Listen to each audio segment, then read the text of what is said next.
Welcome to the Fund the People podcast. I'm your host, Rusty Stahl. I'm president and CEO of Fund the People, where our mission is to maximize investment in America's nonprofit workforce.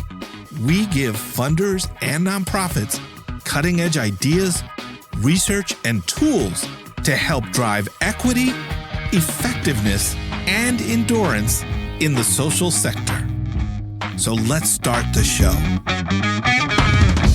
Thank you for tuning in to the Fund the People podcast. I'm your host, Rusty Stahl. Welcome to the show. In this episode, you'll get truth-telling, inspiring insights, and practical guidance about how philanthropy and nonprofits can support Black community organizations and the Black nonprofit workforce in California and beyond. Our guest today is Kaci Patterson of Social Good Solutions and the Black Equity Collective. Kaci is founder and chief architect of the consultancy Social Good Solutions, which she launched in 2014. She also founded and leads the Black Equity Collective, a funder and nonprofit network housed at Social Good Solutions.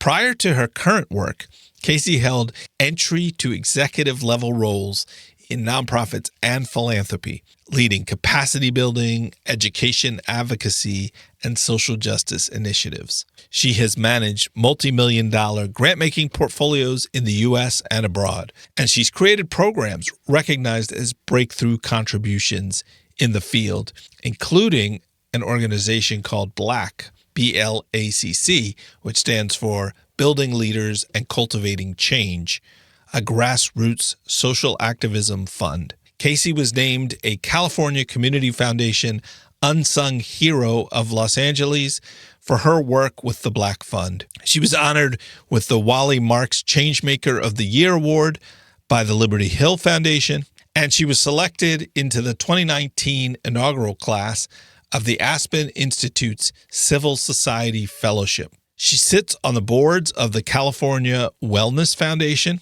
and Catalyst California, and she served as a state commissioner in the Department of Consumer Affairs from 2014 to 2022. I first saw Kaci speak at the Grantmakers for Effective Organizations conference, and I was blown away by her combination of the ability to speak truth to power from a place of empathy and experience, and her ability to get things done and lead in the field, lead others institutionally and interpersonally. For that reason and more, I'm thrilled to welcome Kaci Patterson to the Fund the People podcast. Hi, Kaci. Hi, Rusty. Thank you so much for having me today. It's really good to be here with you. Yeah, I'm really excited. You do really important work, and I'm thrilled to get to share it here and learn from you. So you're a leader in at least several interwoven spaces, Social Good Solutions and the Black Equity Collective. So wanted to give you a chance to just share about each briefly before we go further. So I understand that Social Good Solutions is a consulting practice, but more than that, and you founded it to help clients operationalize equity. So tell us more about why it exists. Who do you work with, and what do you do to help institutions and people to operationalize equity? So Social Good Solutions is a Black woman-owned and majority-operated consulting firm. So we work with philanthropy, community, nonprofit sector, really institutions that hold the public trust to advance racial justice and, as you described, operationalize racial justice.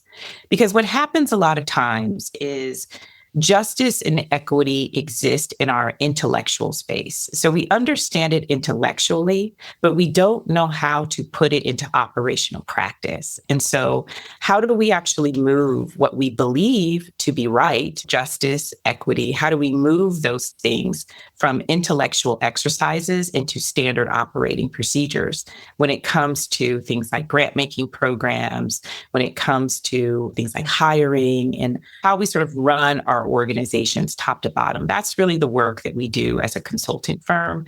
So we run and manage philanthropic initiatives. So we work with donors, with philanthropies, with donor collaboratives, and we help to frame, design, manage, and implement initiatives that are focused on racial justice, start to finish. And that includes fundraising for those initiatives a lot of times. And we run as a firm about 5 different philanthropic initiatives that serve anywhere from 5 Black-led organizations as a cohort all the way to more than 100 Black-led organizations within a given initiative. And so the work is really, how do we demonstrate from a practical application perspective how to put racial justice and equity into practice so that as an institution, we're building muscle memory around it. And that becomes the way in which we behave so that our beliefs become our behaviors. That's the gap that exists in philanthropy right now, is that the beliefs around equity and justice don't match the behaviors around equity and justice. And so that's really where the firm comes in to help close that gap. Out of the firm, we founded the Black Equity Collective to really, again, be like a demonstration site, if you will, of what it means to practice racial equity in philanthropy by investing in the long-term sustainability of Black-led and empowering organizations. And to do that in a way that joins both funders and communities in that endeavor. Because oftentimes what happens is both funders and our community-based organizations, while they are working on these issues, they are often working in silo and not working together, not communicating in a way where they're designing together. So what we're doing with both Social Good Solutions as a consulting firm, but then putting into practical application with the Black Equity Collective is what we call community co-design processes, where we have Black leaders working with funders to design applications, RFPs, grant-making programs, and then put those things into place so that we have the ability to put the decision-making power into the hands of community about how resources get deployed. And we're doing so with the vision that we need strong, sustainable Black-led organizations that are working on the front lines of social change. And we need them to be strong, durable organizations to be able to fund their operations, fund their people, and that we can have grant-making programs that support that endeavor that are really designed by community, for community, with community, and that the decisions about how those resources get deployed are in the hands of the community. Thank you for describing both things. I was curious, a lot of time Fund the People as an organization will try to do what we've called silo busting conversations or dialogue, where we bring together funders, nonprofits, and some of the intermediaries that support the field to talk with each other, to hear from each other what are the needs, opportunities, and challenges of investing in the nonprofit workforce from their different vantage points. And sometimes funders have a hard time showing up to those conversations for one reason or another. They don't want to hear it, or they're worried about being accused of something, or whatever it is. And a lot of times nonprofits have a hard time showing up to those conversations because they're worried about the power dynamics and all of that. Sometimes we'll have like caucuses where then they report out to each other. So it anonymizes feedback a little bit.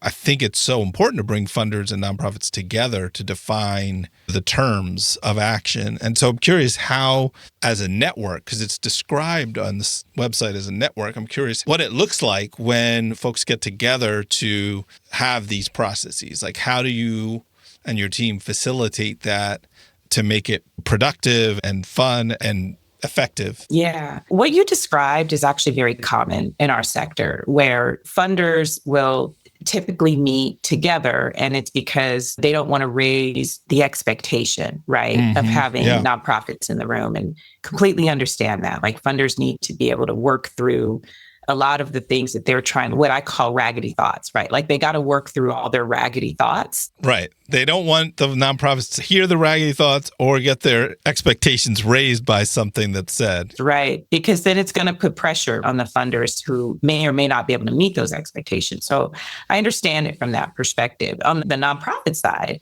it's done because they need to be able to have conversations outside of the gaze of philanthropy and outside of the gaze of having funders in the room. Both of those things are entirely valid. And I do not want to suggest that we don't need safe spaces for both funders and nonprofits to be able to have the private conversations with themselves.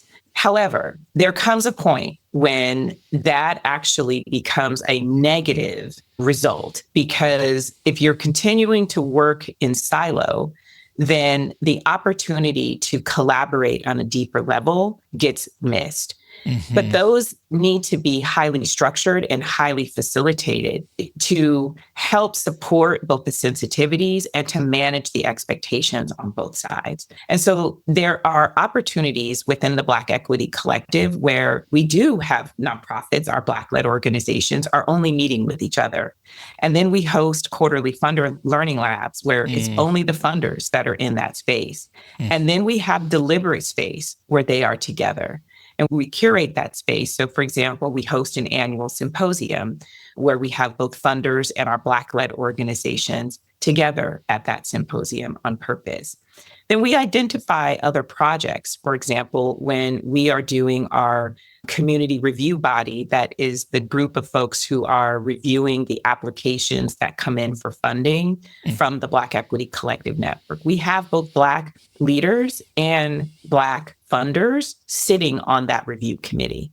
And so it really is a space for us to be able to engage in peer dialogue and really reinforce the value of mutuality in the space, that both have real assets that they bring to the conversation.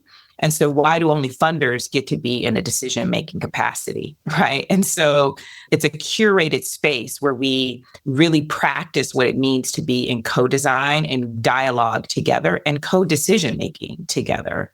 And then we've had another project and other projects where we will facilitate funders and Black nonprofit leaders working together. One of the signature things, and I think that's the event that you came to, the session that you came to at the Grant Makers for Effective Organizations conference, when we actually put together an evaluation framework that was really about redefining what it means to be an effective organization without using the narrow terms that we are so used to in our sector, which are about board development and governance and fiduciary responsibility. Like so often, those are just the narrow parameters around which effectiveness is defined. But we were having conversations where our Black leaders were saying, we don't think that sufficiently represents who we are and what it means in terms of the impact that we're having in community. Then at the same time, in separate conversations that we were having with funders, they felt like they didn't have the right sort of metrics to be able to really evaluate organizations based off of really equity-based values. And so how could they really do that in a way that made sense? There was no real framework for that.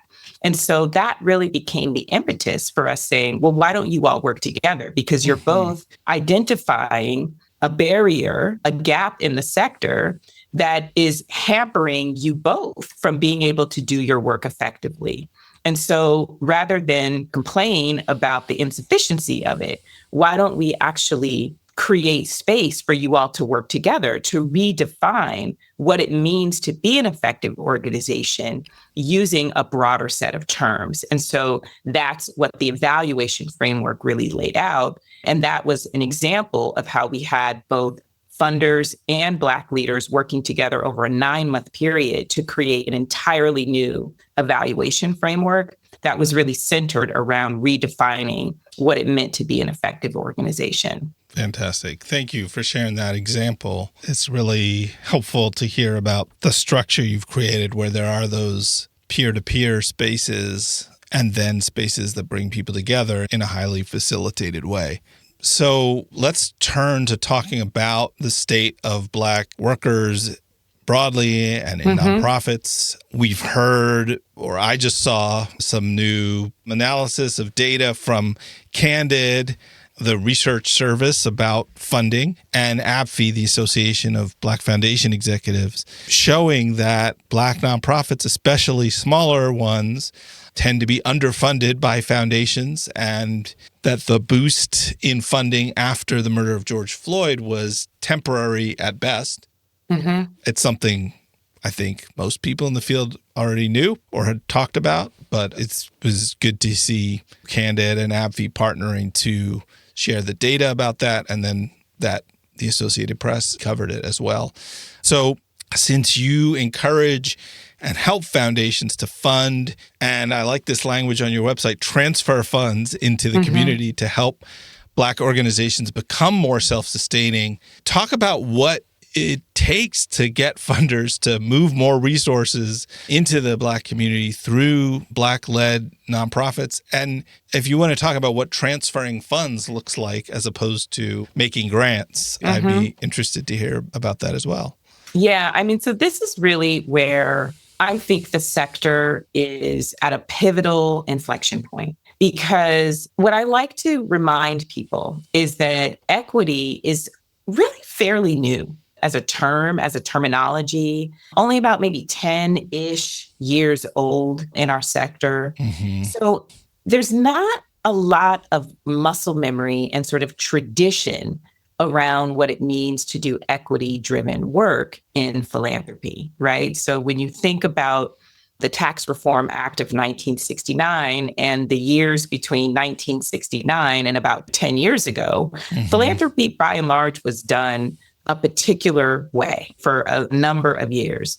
And so to introduce the concept of equity in the last 10 years, and then to have racial justice and racial equity really come into the forefront of the sector's mind after COVID and the murder of George Floyd, we're talking even newer frameworks and even newer language that we don't have a lot of history around in the sector. And so if you put that into its proper context and you understand that in our sector, relationships are what really drive funding. And so funding follows relationship and follows trust. So what we at the firm do is we are adamant about building a better field of practice so that the relationship, the social gap gets closed between philanthropy and Black communities. If we can start to close the social gap, the relational gap, then we begin to close the trust gap.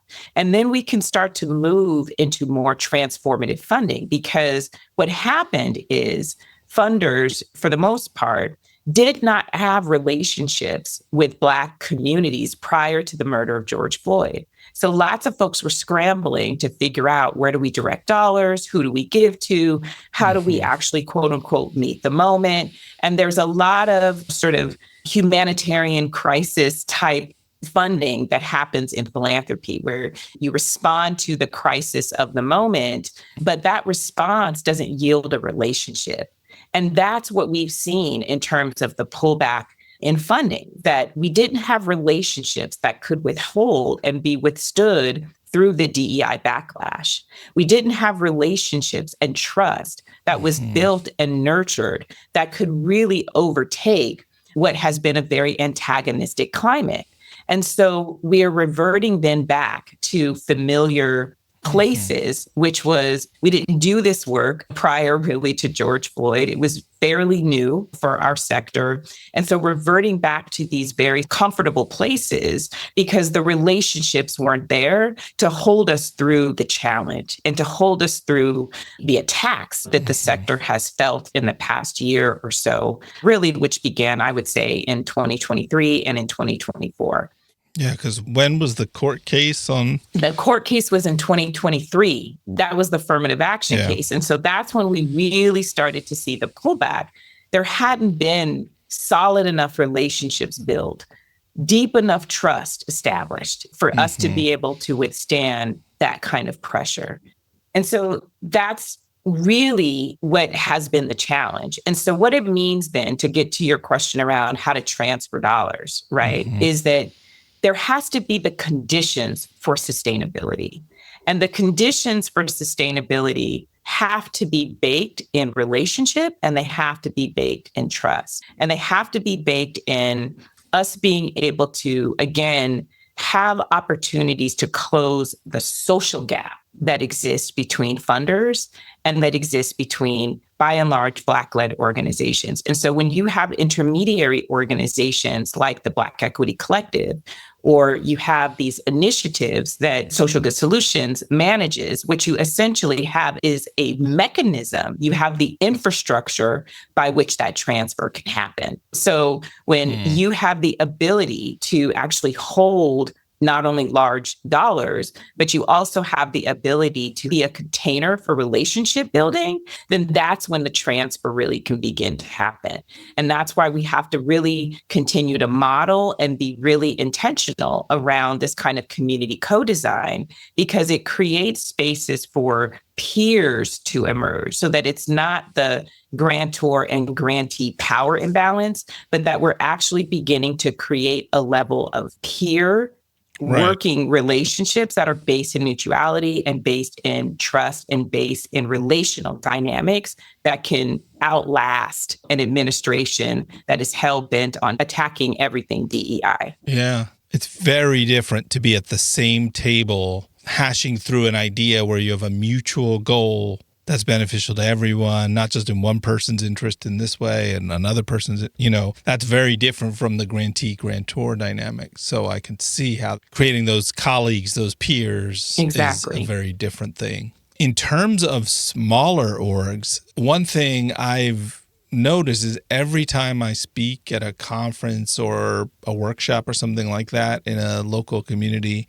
there's at least one person who comes, usually a Black woman, who says, I run this nonprofit, I'm not paid at all. Like I'm the executive director as a volunteer, and either me and my husband started it or we inherited it from a friend, and I'm doing it in my retirement, or I'm doing it, but I have this other job. And so they're like, well, how do I invest in our workforce when we don't have any paid employees? And I'm always like, well, do you want this to be your job? Do you want to be paid, or do you want to be a volunteer? Because either way is legit, not a scientific study, but usually they'll say, yeah, I would love it if it was my job. So I'm curious if you see that dynamic too in terms of community-based startup efforts, and like, how do you help those groups go from no staff to that level of, if they want staff, to be more robust and sustainable and have the funding to do that when they may not have any entry points to going and talking to funders. Yeah. This happens all the time, Rusty. All the time. Because you and I both know, I think there's not a listener to your podcast who would disagree with the statement that nobody starts a nonprofit because every need is met. It's like every single person who has started a nonprofit has done so because either they personally had an issue that they experienced, their family experienced, their neighborhood experienced, their broader community experienced, where it was pervasive enough that they said, somebody ought to do something about this. And they looked around and said, well, I guess I ought to be that somebody.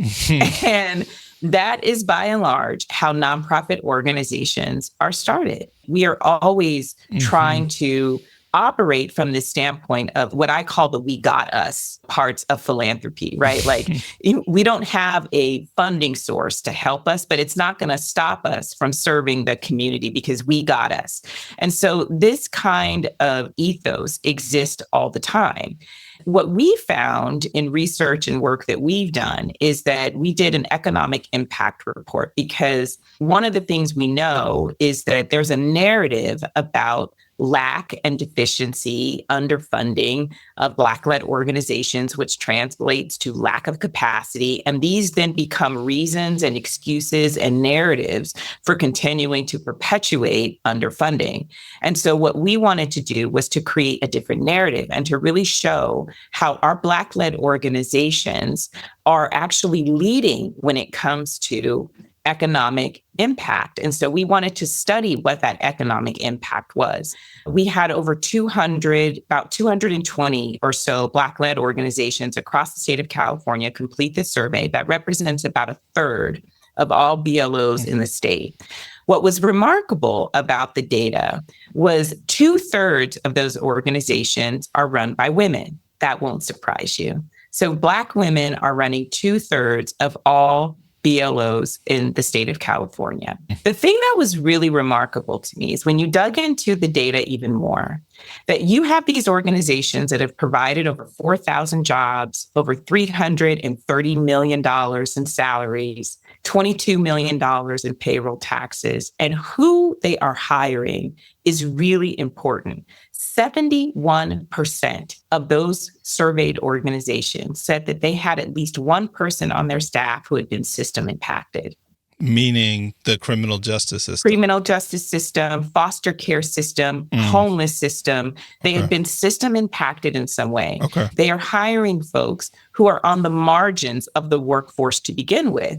And they are giving them an economic opportunity, an opportunity to have dignity in work, to serve their community. And by the way, they have assets and a lived experience that really matters for the work of the organization. And so who they are employing and who they are hiring is having an outsized impact on the community, because not only are they then reinvesting their paychecks into the community and then paying taxes, sales taxes and other sorts of taxes, that also means that the state is not covering them as part of the systems that they are having to then fund, because you have organizations that are hiring them. And then if you break that data out even more, you start to see that our Black-led organizations, about 25% of them who took the survey, said that they spend over $100,000 of their operating budget on local small businesses. So they're also reinvesting in the small businesses, the caterers, the photographers, the folks who sing and do performances. They're investing in those folks who are in their community. So our organizations are really economic engines in our community. It's important that we start to see them that way and that we talk about them in that way. And it's important that the Black woman who started the organization as a volunteer starts to see herself as an economic engine and as an economic driver in her community, because that's the narrative that we need to lift up. And that's the story that needs to be told, because this is the kind of workforce that's being created when we make investments into Black-led organization. And it's why philanthropy needs to really step up to the plate and be much more accountable to the investment in Black-led organizations and not continue to perpetuate the disinvestment and sort of the struggle narrative that the AP article was really lifting up. It's to say that it's not really on the organizations as to why they don't, quote unquote, have capacity. It's really on the philanthropic sector as to why they don't fund those organizations who are driving social change, who are investing in local hires, who are investing in their local community and really pouring back into the community. It's really on philanthropy to do better in that regard. Now, on this front of Black women in the workforce and in leadership, in our prep call, we talked about the Black recession and how the cuts to the federal workforce and other sort of shrinking budgets and whatnot, and maybe this DEI backlash is a big part of it, and anti-DEI policies, that Black women are being impacted in terms of their jobs more than anyone else, basically. Not by accident, by the way. Yeah, share your perspective and more info on this. I'll just be frank and say that I see this as retribution, right? It's Black women voted against the current president at 92%. 92% of Black women voted in the other direction. And so this sort of backlash in DEI, this sort of elimination of jobs that have been fulfilled by Black women, it's not hard to see a correlation between an administration that is highly revengeful and the retribution But here's where I think is the real opportunity, because as a sector, we talk a lot about quote unquote capacity and what it means to have more capacity in our sector. If you really translate that, what that means is it's a skill set. It's a set of knowledge. It's a set of relationships that really help us to be more durable as organizations, as individual organizations, but then as a broader sector. So here's where I see the real opportunity is that there's so much talent sitting on the sidelines, so much talent, so much skill sets, people who have a lot of not only corporate skill sets, who have been in the public sector, people who understand what it's like to be on the inside of a government system, people who, for the most part, live and come from the very communities that we are serving, and that our missions are really designed to elevate, empower, and lift up.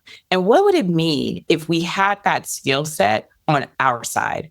If we had those folks working in our sector, advancing social change right alongside with us. So for me, the real opportunity that philanthropy has is to significantly invest in organizations' ability to bring that talent off the sidelines and to capture them into our sector so that we can build a broader, stronger, more durable and sustainable movement to really begin to push back and reimagine what it means to actually have a country that exists for all people. And there's no better place for us to do that than in the sector that is about really dissent. It's our nonprofit sector is not only a social service sector, but it's a sector that is calling for a better way. It is a sector that is acting as the moral consciousness of this country. And when you defund our sector, you are defunding dissent. And so we actually need philanthropy to recognize that what's happening in the broader landscape is an effort to defund dissent.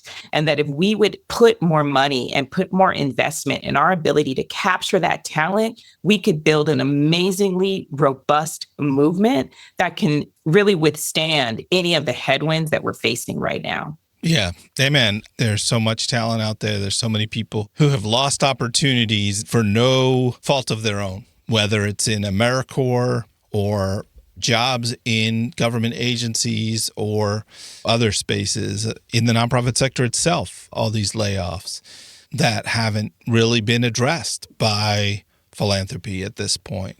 And it's really a disgrace that so many people's livelihoods are being ruined. And veterans too. I just heard about how like 10,000 veterans are losing their homes because the administration cut some kind of like support for veterans housing. So you have to imagine that's impacting the diverse set of groups who go into the military and serve the country in that way. But the denigration of public service in government and nonprofits, it goes beyond just the cuts to programs. It's a change in our culture. Yeah, it's a change in identity. And it's this identity piece that I think is really pivotal in philanthropy right now. Mm-hmm.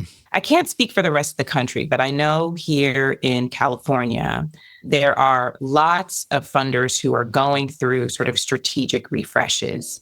And that feels tone deaf in some ways because the world is literally on fire, a proverbial fire and literal fire. And we have a set of philanthropies that are sort of going through a process where they are figuring out what their next set of strategies and what their frameworks are going to be.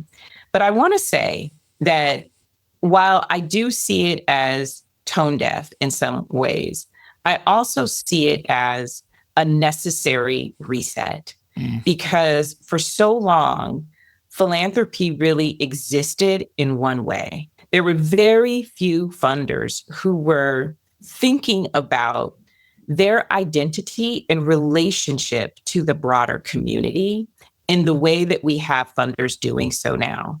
Because for so long, up until last year, funders were used to attacks coming to communities. They weren't used to attacks coming to them.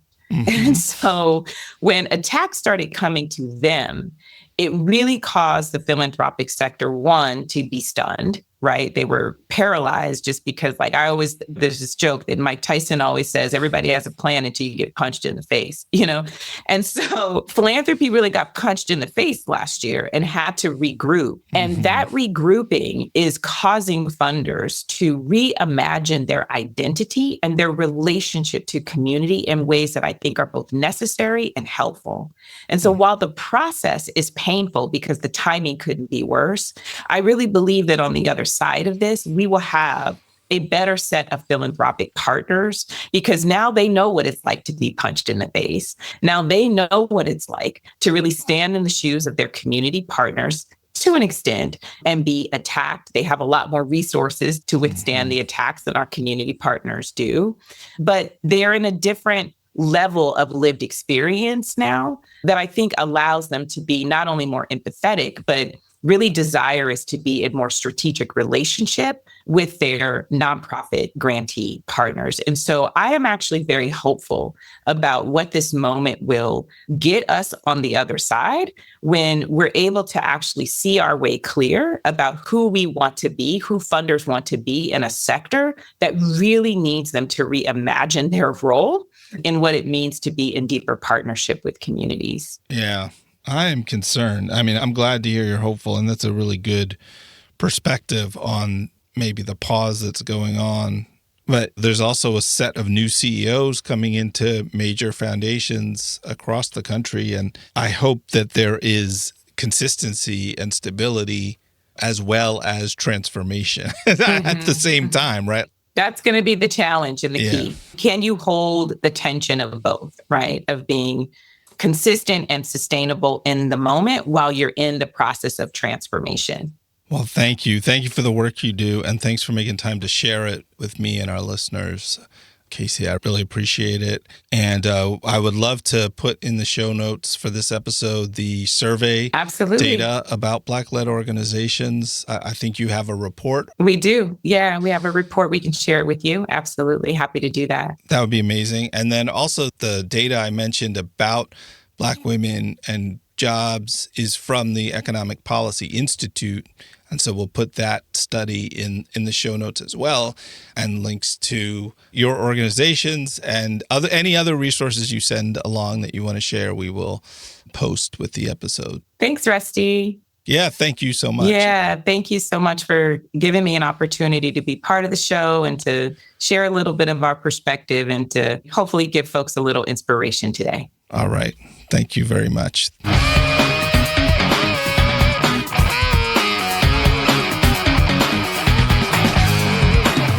Thanks for listening to the Fund the People podcast. Visit fundthepeople.org and click on podcast to find the show notes and resources from this and other episodes. If you enjoyed today's episode, we'd really appreciate a 5-star rating and a quick review or comment in your podcast app of choice. It helps more people to find the show. To get the extended version of this interview, plus lots of bonus content, I invite you to join our Patreon community. Visit patreon.com/fundthepeople to subscribe today. Thank you for the work you do. Remember to keep your tank full, take care of yourself, and take care of one another.